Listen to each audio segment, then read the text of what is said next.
नमस्कार दोस्तों, मैं पारुल चौहान आप सभी का स्वागत करती हूँ आपके अपने प्यारे से परिवार रोजगार विद अंकित में। कैसे हैं आप सभी? उम्मीद करती हूँ अच्छे होंगे। राहुल, विनीत, प्रिंस, मोहित, भव्या, राखी, श्रुति, महेश, प्रदेश, विवेक, गीतम, विजय, रेशमा, सुषमा, मोनिका, स्वाति, ललिता, सभी को मेरी तरफ से गुड आफ्टरनून, नमस्ते, राधे राधे, राम राम, शस्ते काल। प्यारे प्यारे से बच्चों, कैसे हैं आप सभी? उम्मीद करती हूँ कि आप सभी मैम, हमने आरपीएफ में नोट्स बना रखे हैं, तो क्या हमें दोबारा नोट्स बनाने की ज़रूरत है? क्या मैम हिस्ट्री में हमें दोबारा से सारे नोट्स बनाने पड़ेंगे? तो बेटा, अगर आपने पहले से नोट्स बना रखे हैं तो अगर आपको मेरे नोट्स में कोई भी एक्स्ट्रा फैक्ट मिलता है, कोई भी एक्स्ट्रा चीज़ दिखती है, तो आप उसे नोट डाउन कर सकते हैं उन्हीं नोट्स के अंदर। दोबारा आपको पूरा नोट्स बनाने की ज़रूरत नहीं है। दूसरी बात बेटा, आपको सबसे ज़्यादा क्लास में एक चीज़ पर फोकस रखना है और वो फोकस है आपका केबल और केबल चीज़ों को समझना, क्योंकि लिखा हुआ कंटेंट आपके पास जाएगा। जो मैं बोर्ड पे लिखवाऊंगी वो पीडीएफ भी आपके पास जाएगी, और जो बच्चे आपकी रिटर्न हैंड रिटन पीडीएफ है वो भी आपके पास जाएगी। तो आपको समझने पर ज़्यादा फोकस करना है। अब आ जाते हैं आपकी एक और प्रॉब्लम। एक आपकी प्रॉब्लम है कि भाई नवीन सर को ही हिस्ट्री पढ़ानी चाहिए। तो बच्चे, नवीन सर से तो आप हिस्ट्री पढ़े हैं, ठीक है। अब नवीन सर के ही निर्देशन के तहत मैं आपको हिस्ट्री पढ़ाऊंगी, तो एक बार आप मुझसे भी पढ़कर देखिए। पूरी कोशिश करूंगी कि आपको बेहतरीन कंटेंट दे सकूं, आपको मैं यहाँ पर अच्छे से क्वेश्चंस को प्रैक्टिस करवा सकूं, और वो क्वेश्चन का तरीका भी मैं आपको बताऊंगी कि कैसे आपको करना है, ठीक है। अब यहाँ पे बच्चों, आपको नवीन सर बहुत अच्छा पढ़ाते हैं, इसमें कोई भी डाउट नहीं है, ना मुझे कोई डाउट है ना आपको कोई डाउट है। लेकिन एक बार आप मुझे भी मौका दीजिए। अब जब नवीन सर ने ये जिम्मेदारी मुझे दी है तो कुछ सोच कर ही दी होगी, तो एक बार आप मुझसे पढ़ लीजिए, उसके बाद आप जो है अपने क्वेश्चंस को लगा कर देखिए उस चैप्टर से। और प्यारे बच्चे, आपके क्वेश्चन बनते हैं या नहीं बनते हैं ये फिर मुझे बताइए, ठीक है। अब मैं आपसे बात करूँगी आज सबसे पहले कि भाई सबसे पहले हम क्या पढ़ने वाले हैं। तो सबसे पहले बेटा हम पढ़ेंगे एंशिएंट हिस्ट्री। सबसे पहले हम पढ़ेंगे प्राचीन इतिहास। प्राचीन इतिहास का मैं पूरा आपको सिलेबस बताऊंगी कि क्या क्या हम प्राचीन इतिहास के अंदर कवर करेंगे, ठीक है। अब देखिएगा यहाँ पर प्यारे बच्चों, अगर मैं आपसे बात करती हूँ तो आपको मैं इतिहास में प्राचीन इतिहास पढ़ाऊंगी, मध्यकालीन इतिहास पढ़ाऊंगी और आपका आधुनिक इतिहास पढ़ाऊंगी। आप तीनों इतिहास को अच्छे से पढ़ोगे। लेकिन मैं अभी क्या करूंगी कि जब मैं प्राचीन इतिहास पढ़ा रही हूं तो प्राचीन इतिहास को पढ़ाते समय मैं आपको उसी का सिलेबस बताऊंगी, क्योंकि जब एक साथ सिलेबस बताया जाता है तो बच्चे को घबराहट होने लगती है, अरे बाप रे इतना सारा कैसे पढ़ूंगा या पढ़ूंगी। तो मुझे आपको घबराहट नहीं करवानी। जब मैं एंशिएंट शुरू कर रही हूँ तो पहले एंशिएंट का डिस्कस कर लेते हैं, फिर मिडाइवल शुरू करूंगी तो मिडाइवल को डिस्कस कर लेंगे, और फिर प्यारे बच्चे जब मैं आपका मॉडर्न हिस्ट्री शुरू करूंगी तो मॉडर्न हिस्ट्री शुरू कर लेंगे। तो उसका हम यहाँ पे सिलेबस डिस्कस करेंगे, ठीक है। अब आगे सुनिए। अब बात आती है आपके कि नोट्स कैसे बनाएं। तो बच्चे, नोट्स आप जो हैं आराम से बाद में भी बना सकते हैं। अगर आपकी कोई लाइन छूट जाती है तो पीडीएफ से देखकर उसको नोट कर लेना, लेकिन पूरा फोकस क्लास में केबल, तो फिर बेटा जी आपके लिए दिक्कत हो सकती है।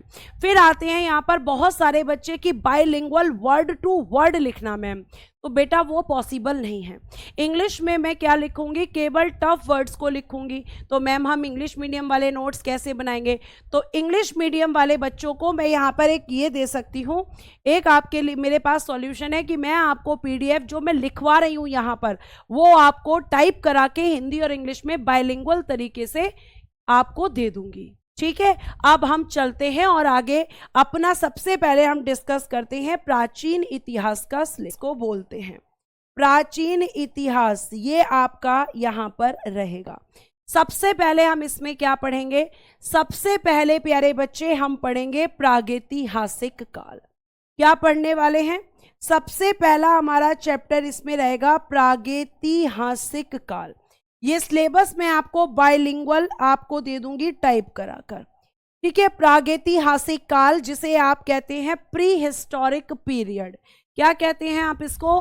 प्री हिस्टोरिक पीरियड कहते हैं। ये आप इसके अंदर पढ़ेंगे पहला चैप्टर।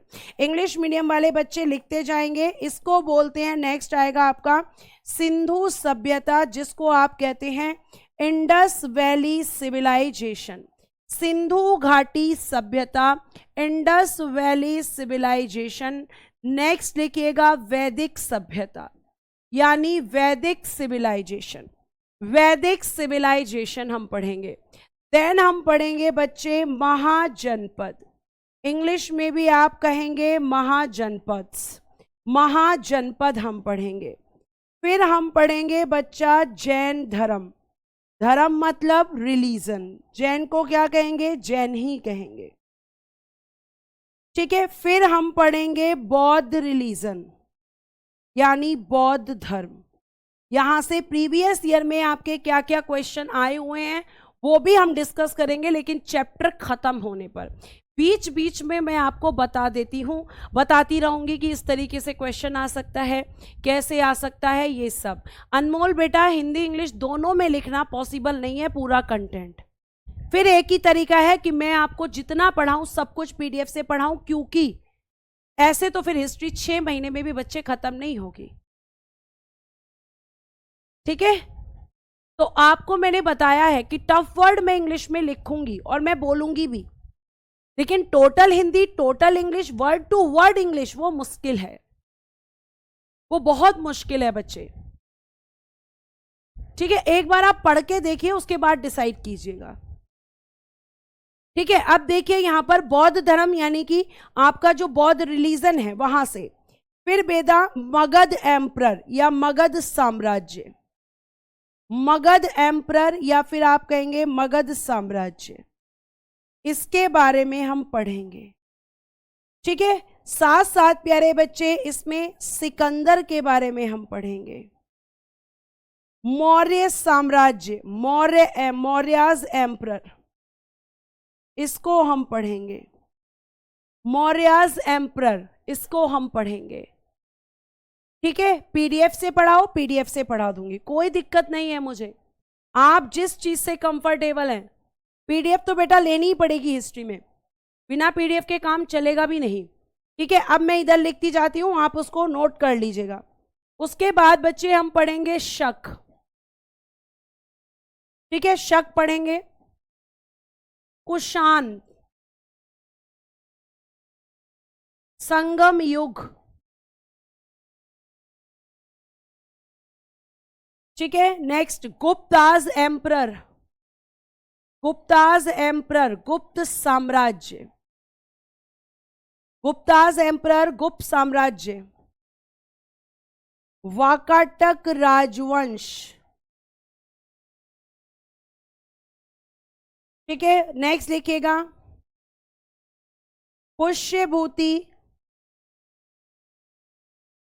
या वर्धन वंश, वंश मतलब डायनेस्टी, पुष्यभूति और वर्धन डायनेस्टी। नेक्स्ट दक्षिण भारत के प्रमुख राजवंश,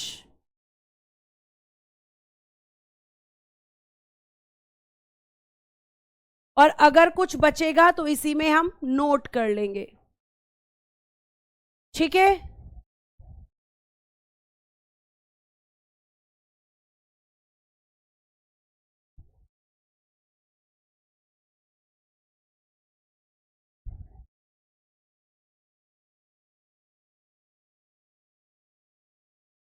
मैम इतना सिलेबस कितने सालों में खत्म होगा, ये देखिए। ये वो बच्चे हैं जिन्हें पढ़ना नहीं है, जिन्हें मस्ती करनी है क्लास में, ये कमेंट वही बच्चे करते हैं। चलिए आ जाइए आगे, ये केवल सिलेबस है, ठीक है। Prehistoric period, Indus valley civilisation, Vedic civilisation, Mahajanapada, Jain religion, बौद्ध religion, Magadh emperor, Sikandar, Maurya emperor, Shaka, Kushan, Sangam युग, Gupta emperor, Guptas emperor, Vakataka dynasty, Pushyabhuti dynasty, और बेटा आपके main dynasties of south India, main dynasties of south India, ये पूरा आपका इंग्लिश में है, ठीक है। अब देखिएगा यहां पर आगे बहुत अच्छे से हम बात करेंगे आपके पहले चैप्टर के बारे में, जिसका नाम है प्रागैतिहासिक काल।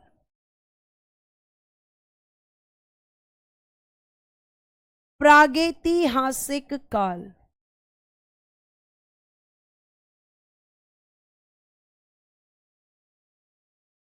प्री हिस्टोरिक पीरियड,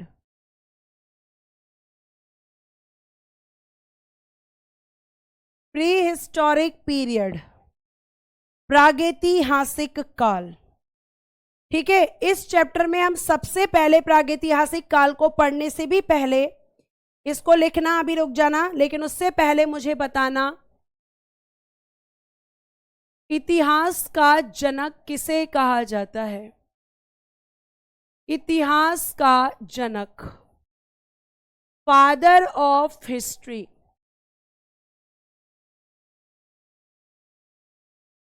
किसे कहते हैं बताइएगा। फादर ऑफ हिस्ट्री किसे कहा जाता है। ठीक है, साथ साथ जो फादर हैं हिस्ट्री के वो जल्दी से बताइए, जल्दी बताइए बच्चों। हेरोडोट्स को किसे कहा जाता है। हेरोडोट्स को कहा जाता है मैम, हेरोडोट्स। हेरोडोट्स ने एक बुक भी लिखी है बच्चा, हिस्टोरिका।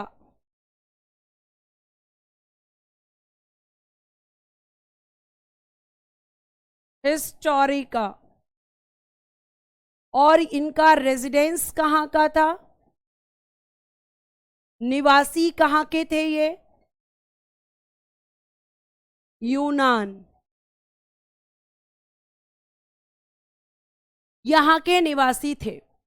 अब आपका जो इतिहास है, अगर जब हम इसकी बात करते हैं तो प्यारे बच्चे इतिहास का किया जाता है वर्गीकरण। इतिहास का वर्गीकरण, ठीक है, classification of history, classification of history. और जो ये आपका क्लासिफिकेशन ऑफ हिस्ट्री है ये 3 पार्ट्स में डिवाइड है। फर्स्ट लिखिएगा प्रागैतिहासिक काल,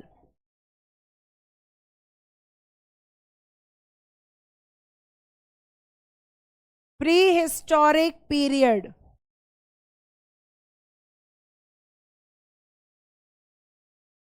प्रागैतिहासिक काल, प्री हिस्टोरिक पीरियड इसको कहा जाता है।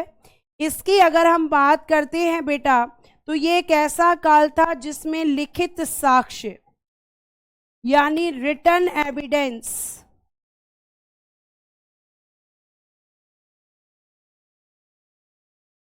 नहीं मिले। यहां पर कोई रिटन एविडेंस आपको देखने के लिए नहीं मिलता है।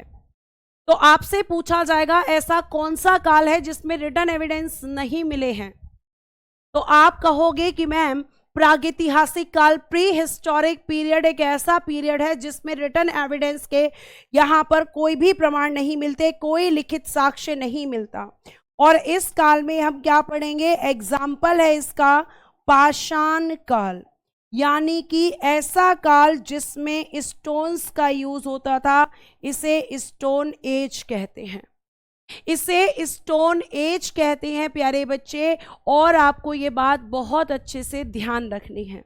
और अगर मैं बात करूं तो ये जो आपका प्रागैतिहासिक काल है इसे भी 3 पार्ट्स में डिवाइड किया जाता है। फर्स्ट आप कहते हैं पुरापाषाण काल, ठीक है। सेकंड आपका मध्य पाषाण काल,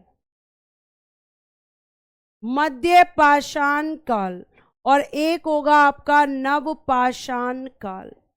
इसे 3 पार्ट्स में डिवाइड करेंगे, यानी आपके हिस्ट्री के क्लासिफिकेशन का पहला होता है प्रागैतिहासिक काल, जिसे आप कहते हैं कि इसे 3 पार्ट्स में डिवाइड किया जाता है। और ये एक ऐसा काल था जिसमें केवल और केवल पत्थरों का प्रयोग मानव करता था, उसके अलावा प्यारे बच्चे उससे कुछ भी यहां पर आप कहोगे कि देखने के लिए नहीं मिलता।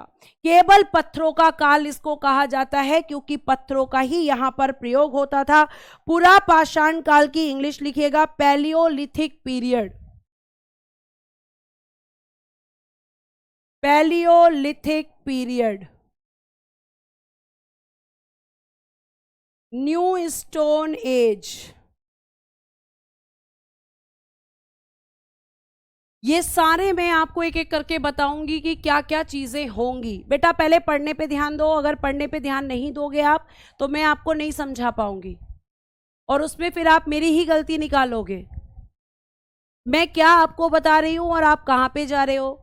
मैं आपसे कह रही हूं कि आप पहले पढ़ लो। आपको पहले ये कि मैम पहले ये बताओ कितने दिन में खत्म होगा, डिपेंड करता है आपकी स्पीड पर। किसी बैच में बच्चों की स्पीड बहुत अच्छी होती है, किसी में बहुत डल होती है। ठीक है, तो प्रागैतिहासिक काल किसका वर्गीकरण है? इतिहास का। और प्रागैतिहासिक काल को किस किस काल में बांटा गया है? तो आप कहोगे कि मैम प्रागैतिहासिक काल को 3 भागों में। अच्छा, इसकी इंग्लिश रह गई है, मेसोलिथिक पीरियड।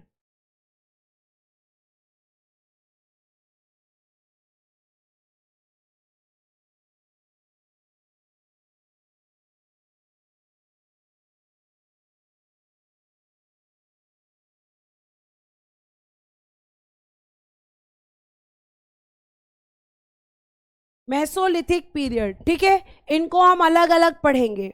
अब प्यारे बच्चे आगे हम बात करते हैं, तो एक हो गया। दूसरा लिखिएगा आद्य ऐतिहासिक काल।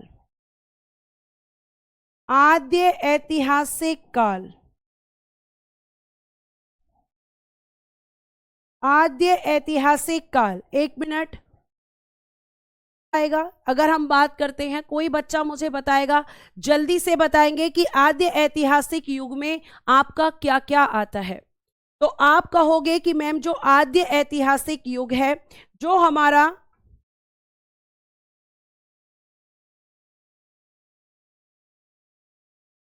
बताइए क्या आएगा, किस किस को पता है? तो मैम इस पीरियड के अंदर हम कहेंगे कि लिखित साक्ष्य, लिखित साक्ष्य, रिटन एविडेंस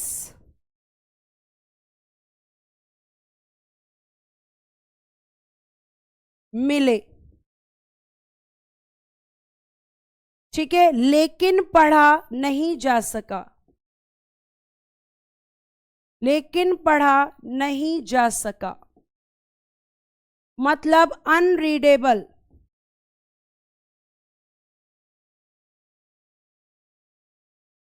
अनरीडेबल तो क्यों नहीं पढ़ा जा सका? क्योंकि मैम हम ये कह सकते हैं कि यहां पर जो इनकी भाषा थी, जैसे इसका एग्जाम्पल मैं पहले आपको बताती हूं। एग्जाम्पल लिखना, सिंधु घाटी सभ्यता, सिंधु घाटी सभ्यता, Indus valley civilisation, Indus valley civilisation. और इसी में आता है बेटा वैदिक सभ्यता, वैदिक सिविलाइजेशन, वैदिक सिविलाइजेशन। इतना आप नोट कीजिए, फिर मैं आगे की तरफ बढ़ती हूं, फिर मैं आगे की तरफ बढ़ती हूं। जल्दी से, जल्दी से।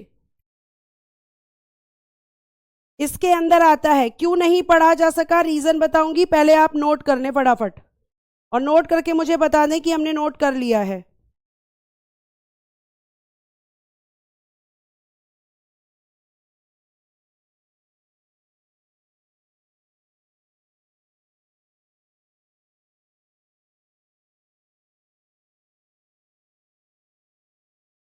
बताइए जल्दी से। मैम आद्य ऐतिहासिक काल, इंग्लिश, सॉरी मैं लिखना भूल गई, प्रोटो हिस्टोरिक पीरियड।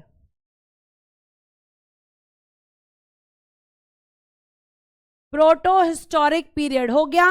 आगे देखिए, अब इसमें इंडस वैली सिविलाइजेशन आप लिखेंगे यहां पे, बाद में वेदों को पढ़ा गया, लेकिन बाद में पढ़ा गया। अब जैसे मैं बात करती हूं बेटा सिंधु घाटी सभ्यता की,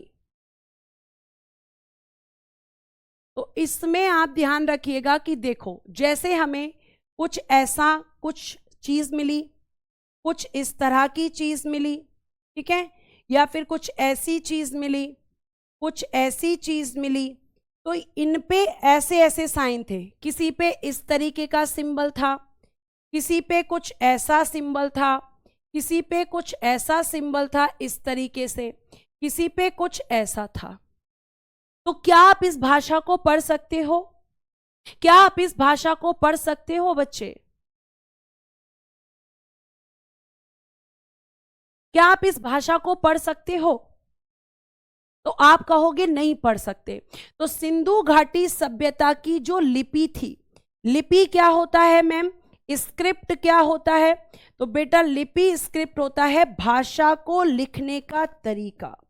भाषा मतलब लैंग्वेज, भाषा को लिखने का तरीका, कि आप किस तरीके से लिख रहे हो। तो जो स्क्रिप्ट यहां पर दिखी है, ठीक है, तरीका, तो वो स्क्रिप्ट ऐसी थी कि उसे कोई पढ़ ही नहीं पाया, और जब पढ़ नहीं पाया तो यहां पे पता ही नहीं चला कि इन पे क्या लिखा हुआ है, ठीक है। और उसके बाद प्यारे बच्चे आप क्या पढ़ेंगे?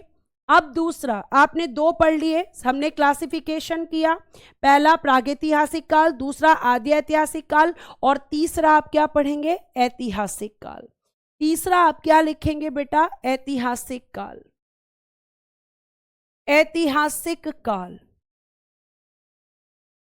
यानी इसमें आप यहां पे पढ़ेंगे हिस्टोरिक पीरियड, जिसमें आप पढ़ेंगे 712 एडी से। यहां पे हम पढ़ना शुरू करेंगे। क्या हुआ था इस टाइम? मोहम्मद बिन कासिम, इसके बारे में आप इसमें पढ़ेंगे। और कहां तक पढ़ेंगे बेटा उसके बाद?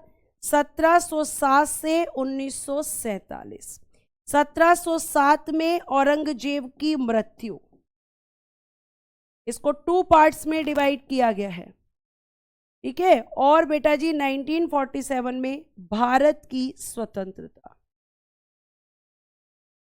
तो इस तरीके से आपकी हिस्ट्री का क्लासिफिकेशन किया गया है, ठीक है। डेथ ऑफ औरंगजेब, मृत्यु को क्या कहते हैं? डेथ। और स्वतंत्रता को क्या कहते हैं? इंडिपेंडेंट।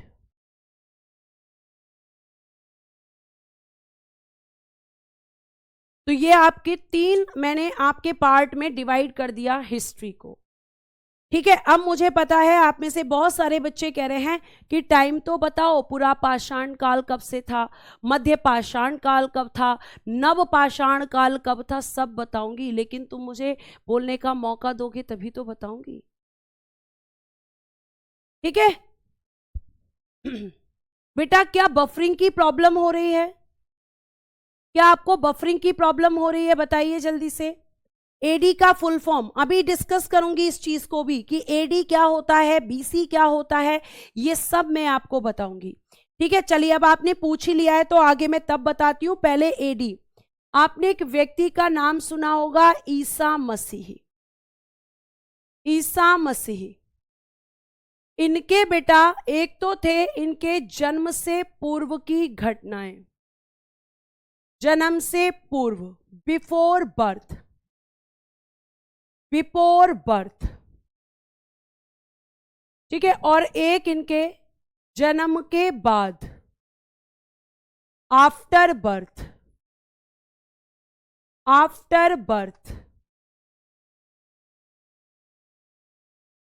जब आप बात करते हैं बिफोर बर्थ, तो उसके लिए हम यूज करते हैं कि इनके जन्म से पहले जो भी घटनाएं घटी, ठीक है, जो भी घटनाएं घटी इनके जन्म से पहले, वो आपकी किस में लिखी जाती हैं? बीसी में। बीसी की फुल फॉर्म क्या होती है? बिफोर क्रिस्ट,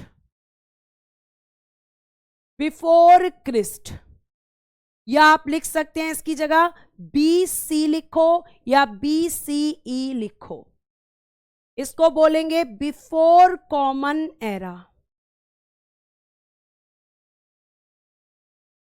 ईसा मसीह के जन्म से पहले की घटनाएं, जैसे बेटा अगर मैं आपसे बात करूं कि भगवान बुद्ध का जन्म 563 बीसी में, और उनकी मृत्यु 483 बीसी में।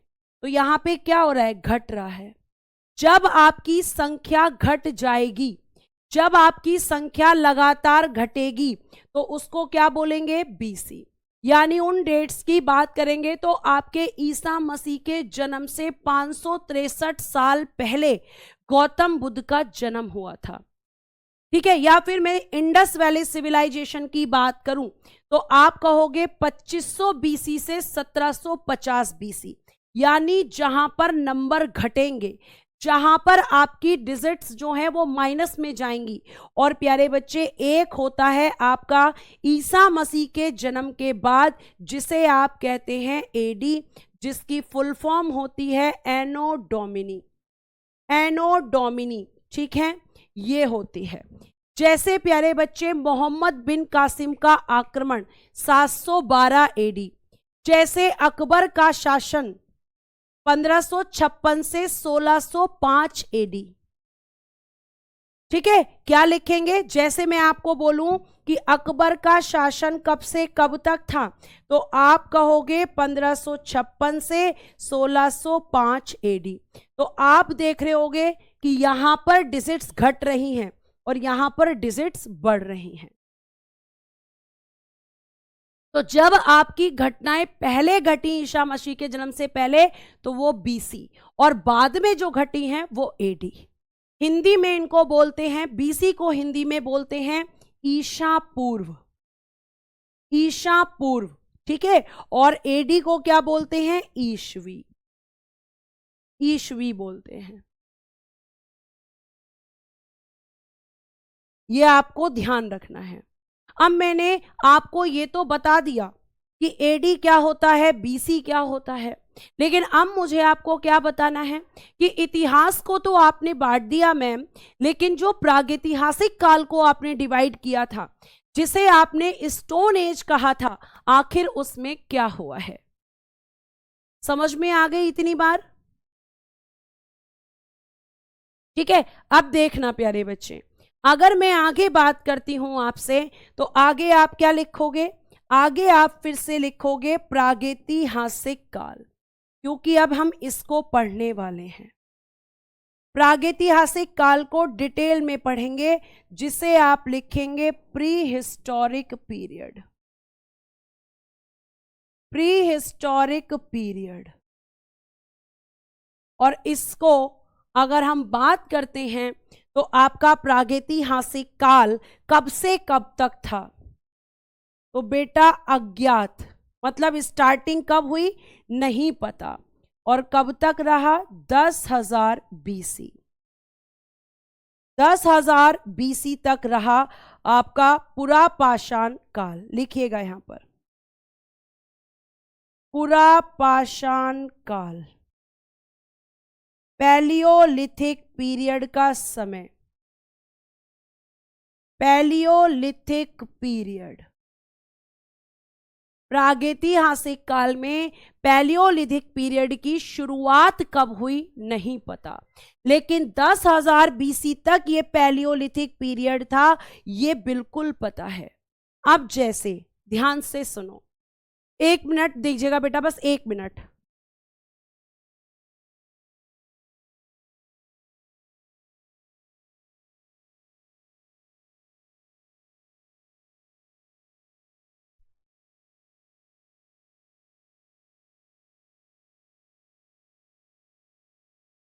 चलिए शुरू करते हैं, 1 मिनट, इस पे रिफ्लेक्शन पड़ रहा था बोर्ड पे लाइट का, है ना।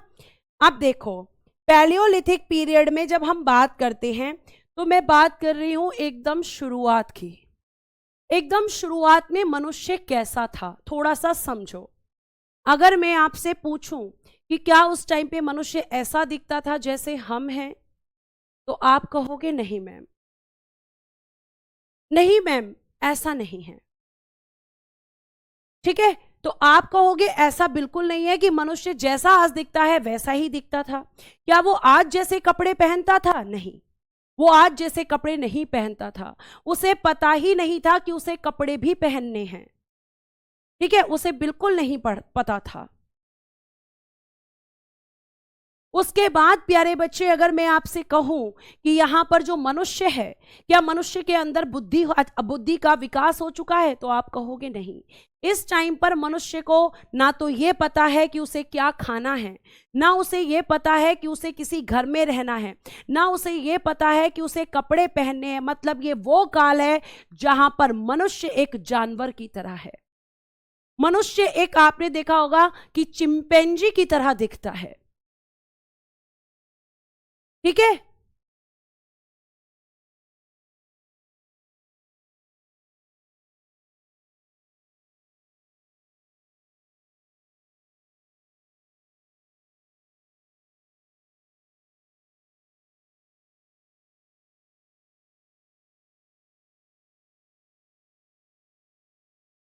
ठीक है।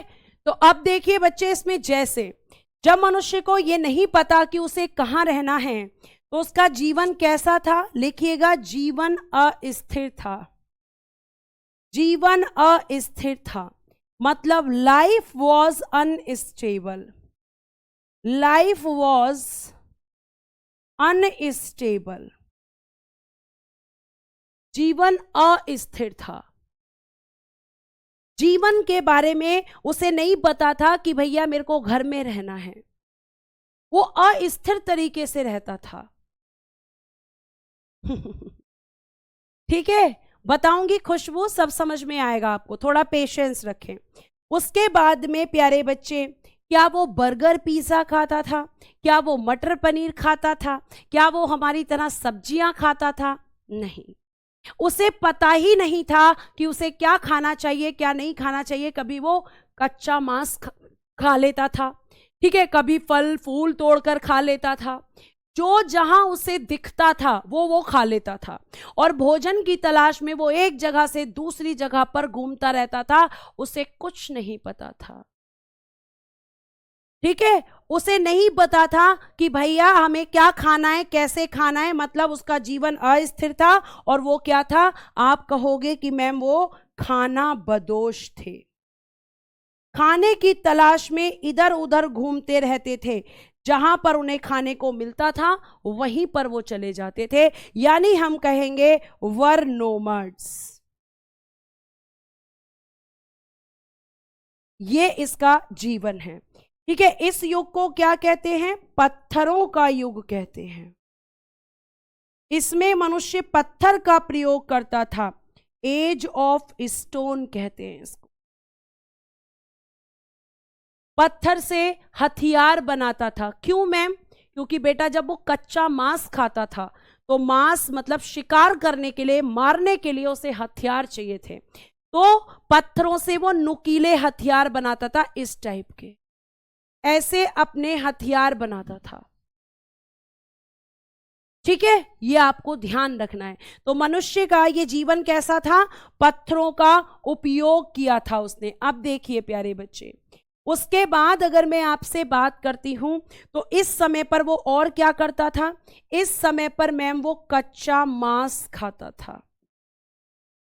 कच्चा मांस खाता था। उसे पता ही नहीं था कि इसको पकाकर खाया जाता है, यानी use to raw eat, use to raw eat, use to eat raw meat, sorry, use to eat ऐसे लिखना, use to eat raw meat, raw meat, कच्चा मांस खाता था। लेकिन आप कहोगे कि हमने तो ये पढ़ा है कि पुरा पाषाण काल में ही आंख की खोज हो गई थी। तो हुई थी, लेकिन वो बाद में हुई है। भाई पुरा पाषाण काल कोई छोटा काल तो था नहीं, बहुत बड़ा टाइम पीरियड रहा, तो इसमें धीरे धीरे चीजें डेवलप हुई। लेकिन स्टार्टिंग में बच्चे वो कच्चा मांस खाता था, उसे कच्चा मांस खाने की आदत थी। इस समय पर क्या लिखोगे, शिकार का अल्प ज्ञान था। शिकार का अल्प ज्ञान था, यानी little knowledge of hunting, little knowledge of hunting. शिकार का अल्प ज्ञान था, उसे प्रॉपर तरीके से शिकार करना नहीं आता था कि किस तरीके से पशुओं को मारना पड़ता है। ठीक है, आगे चलिए, आगे देखते हैं प्यारे बच्चे क्या लिखा हुआ है। आगे लिखा है, हमें लिखना है कि इस समय पर क्या हुई, बाद में आग की खोज हुई। आग की खोज, discover of fire, discover of fire. एक दिन मनुष्य जो है वो बैठा होगा, और बैठा होगा तो उसने क्या किया होगा, 2 स्टोन्स लिए होंगे और इन 2 स्टोन्स को आपस में रगड़ा होगा इस तरीके से।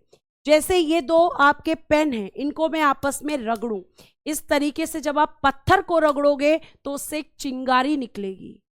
तो मनुष्य ने देखा रहे ये क्या हो रहा है, तो मनुष्य ने उसे फिर रगड़ा, फिर एक चिंगारी आई, उसने फिर रगड़ा, फिर एक चिंगारी आई। और प्यारे बच्चे, इस तरीके से हम कह सकते हैं कि जो मनुष्य अभी तक केवल और केवल क्या खा रहा था, कच्चा मांस, अब उस मनुष्य ने एक नई खोज कर दी इसी काल में, जिसे आप कहते हो आग की खोज।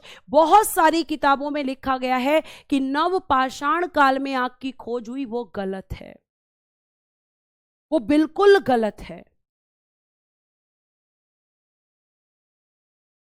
ठीक है, तो आपके पुरा पाषाण काल का काल कैसा था, मनुष्य का जीवन अस्थिर था, मनुष्य खाना बदोश था। ठीक है, और प्यारे बच्चे, उसका पत्थरों का युग यहां पे हुआ। कहा जाता है, इसको क्यों कहा जाता है, क्योंकि मैम यहां पर पत्थर का उपयोग हुआ था। क्या हुआ था यहां पर, क्योंकि यहां पर पत्थर का उपयोग हुआ था। पत्थर का उपयोग किसके लिए, तो हथियार बनाने के लिए। यूज ऑफ स्टोन यहां पे बड़े लेवल पे किया गया है, यूज ऑफ स्टोन। इस टाइम पे मनुष्य कच्चा मांस खाता था, उसके बाद में शिकार का अल्प ज्ञान था, और आग की खोज इसी काल में हो गई थी। विनय कुमार जी, नव पाषाण काल में नहीं, पुरा पाषाण काल में ही आग की खोज हुई थी। प्लीज आप इसको चेक करें अच्छे से, उसके बाद आप कमेंट करें। ठीक है, ये यहां पर सारी चीजें हो रही हैं।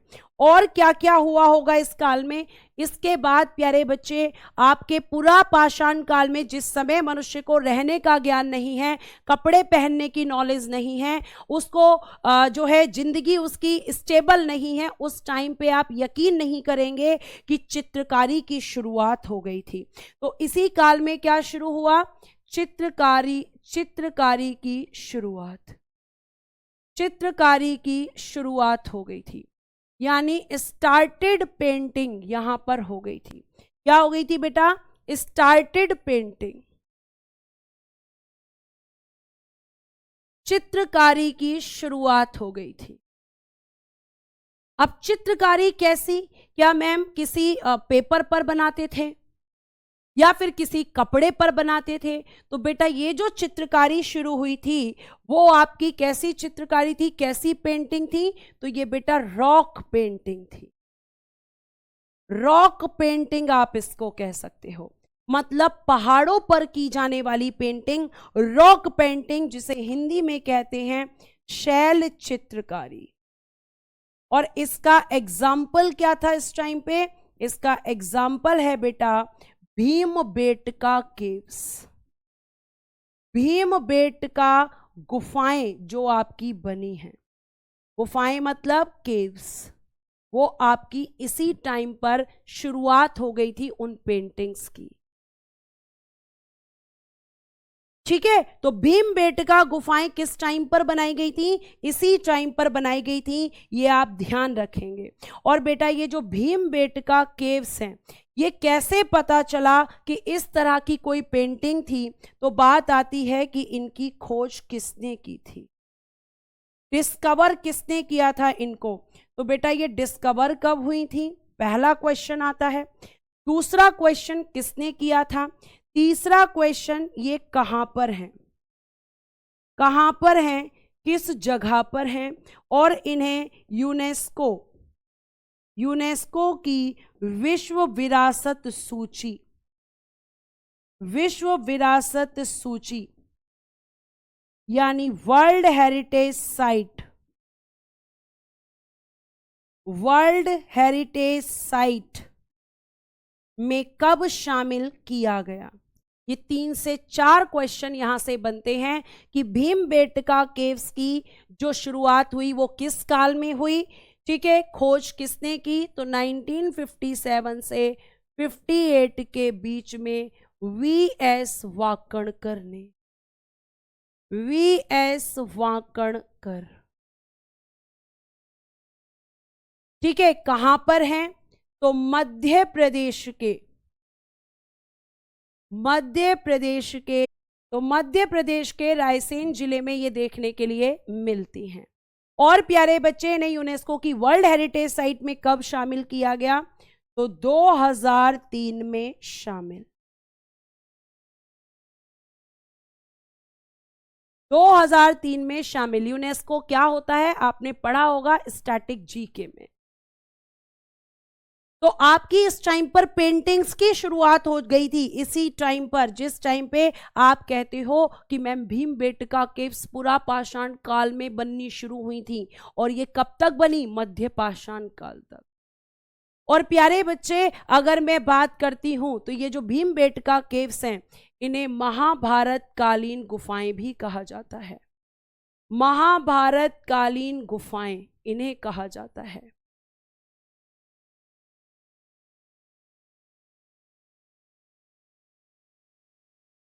इतनी बात को आप ध्यान से सुनेंगे।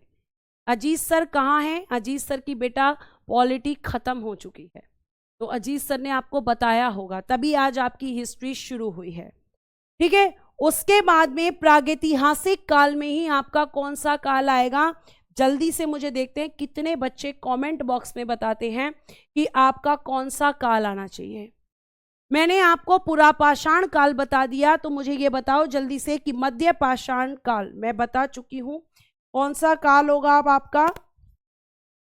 मध्य पाषाण काल। मध्य पाषाण काल 10,000 BC से ये शुरू होगा, क्योंकि पुरा पाषाण काल यहां खत्म हुआ था। और बेटा ये 4,000 BC तक रहेगा। मध्य पाषाण काल को इंग्लिश में कहते हैं मेसियोलिथिक पीरियड। मेसियोलिथिक पीरियड। और इस टाइम पर क्या क्या हुआ? और प्यारे बच्चे, इसको और क्या कहते हैं? इसी को कहते हैं लघु पाषाण काल। लघु पाषाण काल, ये दोनों एक ही बात है। चाहे आप इसे मध्य पाषाण काल कहो, चाहे आप इसे प्यारे बच्चे लघु पाषाण काल कहो, एक ही बात है।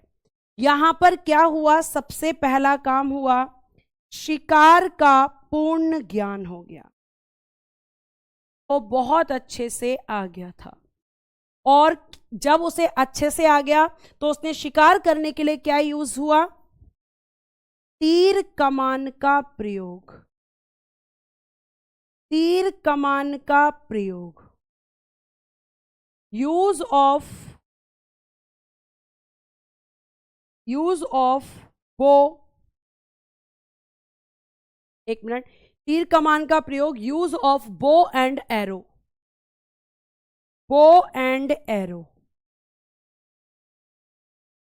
Bow and arrow. एक तीर होता है ये, और इस तरीके की एक कमान होती है, और इस तीर को इस कमान के अंदर रख के ऐसे छोड़ा जाता है। और ये कैसे यूज हुआ? सबसे पहले तो आपका शिकार करने के लिए, मतलब दूर से ही पशु को मारने के लिए। तो यहां पे फुल नॉलेज हो गई उसको हंटिंग की कि शिकार कैसे करना है। तीर कमान का प्रयोग करने लगा वो, use of bow and arrow यहां पे होने लगा। उसके बाद प्यारे बच्चे, अगर हम बात करते हैं तो इसी समय पर क्या हुआ? इसी समय पर पशुपालन की शुरुआत हुई थी। ठीक है, इसी टाइम पर क्या हुआ प्यारे बच्चे? आप कहोगे मध्य पाषाण काल में ही पशुपालन की शुरुआत हुई, यानी एनिमल हस्बेंड्री।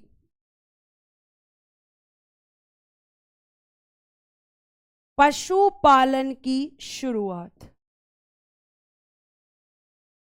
आप मुझे बताएंगे फर्स्ट पेट एनिमल, प्रथम पालतू पशु, फर्स्ट पेट एनिमल कौन सा था?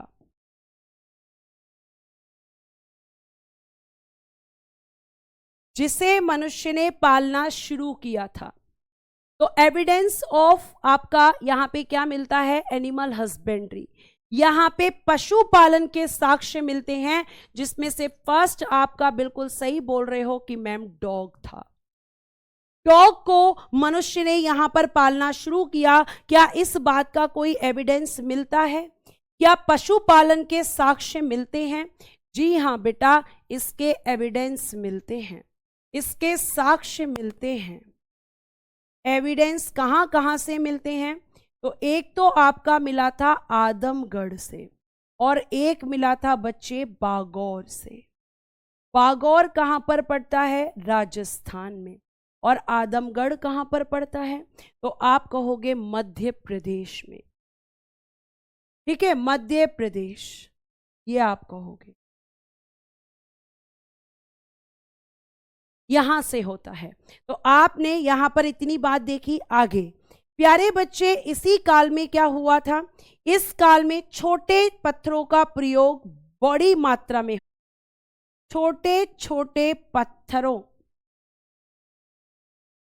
ब्रैकेट में लिखना, जिन्हें माइक्रोलिथ कहा जाता है,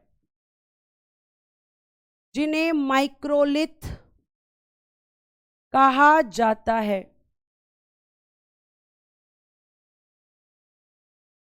का प्रयोग,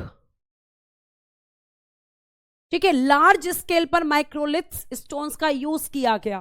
तो यूज ऑफ माइक्रोलिथ स्टोन किस काल में हुआ? तो मैं मध्य पाषाण काल में। और प्यारे बच्चे, अगर मैं आपसे बात करती हूं तो यहीं पर क्या हुआ? मैम हम कह सकते हैं कि इसी टाइम पर शव दफनाने की प्रथा की शुरुआत हुई। अच्छा, टाइम हो गया, चलिए मध्य पाषाण काल से मैं कल कंटिन्यू करूंगी। बेटा पीडीएफ जहां मुझे लेनी होगी वहां मैं अपने आप पीडीएफ ले लूंगी, आप केवल समझने से मतलब रखिए। ठीक है, अभी मैंने आज आपको क्या पढ़ाया वो मैं आपको एक शॉर्ट में एक यहां पर डायग्राम बताकर बता देती हूं कि आज मैंने आपको क्या पढ़ाया।